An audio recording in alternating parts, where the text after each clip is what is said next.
So a couple of my friends decided they wanted to organize a camping trip with all their friends. I'm the only person in this group that's ever gone camping before, and I'm no Boy Scout, but that was supposed to leave it up to me to kind of show everyone what to do. I only knew 3 people in this group, and 2 of them can't make it until the first night, or after the first night. So I tell the group that I'll arrive with those 2, and that's just to give some context. To further that point, the people I'm in the car with, it was their first time ever seeing duckweed, and the looks on their faces, it was just awesome to me. Like seeing a child seeing a rainbow for the first time, and as I like nature, it was just really cool. That alone made it worth coming, and I could only imagine when I finally got them off onto the trails and otherwise. But anyways, so there we are pulling up the dirt road to the state park in the pouring rain.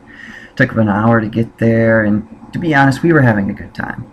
But the other people that were already there, we see them coming up the road, staggering through the mud, their clothes all disheveled, and you can tell they weren't having a good time. So why they left the campsite, that kind of shows it was just bad. And we pull up to the campsite after they get in the car.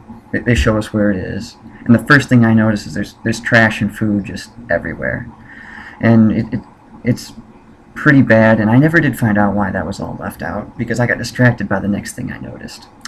Crawling out of the tent was this guy, I'll call him Bob, and he's got this big eye patch over his left eye, and you can tell that there's some blood underneath there, and start to ask him what happened.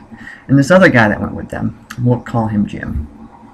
Jim decided to bring his airsoft gun, and he was waving it around the tent last night, and Bob decided to say something about it. He wasn't very comfortable, and Bob's like the youngest by 2 or 3 years here. So Jim decides he's going to prove that it's not loaded by pointing it at Bob's face and pulling the trigger. That was my reaction too. Anyways, so a loud clap of thunder comes by the time the story's done, and we get in the car and try to make plans for what needs to be done once the rain stops.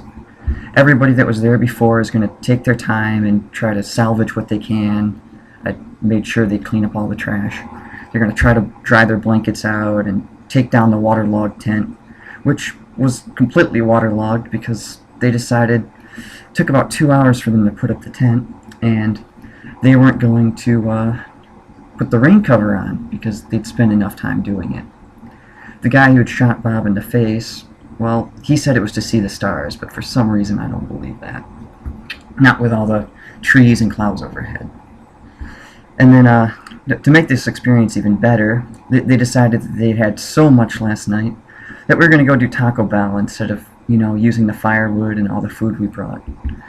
So we go do that, and it was one of the most unique camping experiences I've ever had for how much time we spent actually doing camping things. When we got back, I showed those who were interested how to start a fire, how to cook the food, and all that. And all in all, it was a great experience for some of us, and some of us, I don't think they'll ever be camping again. But, yeah.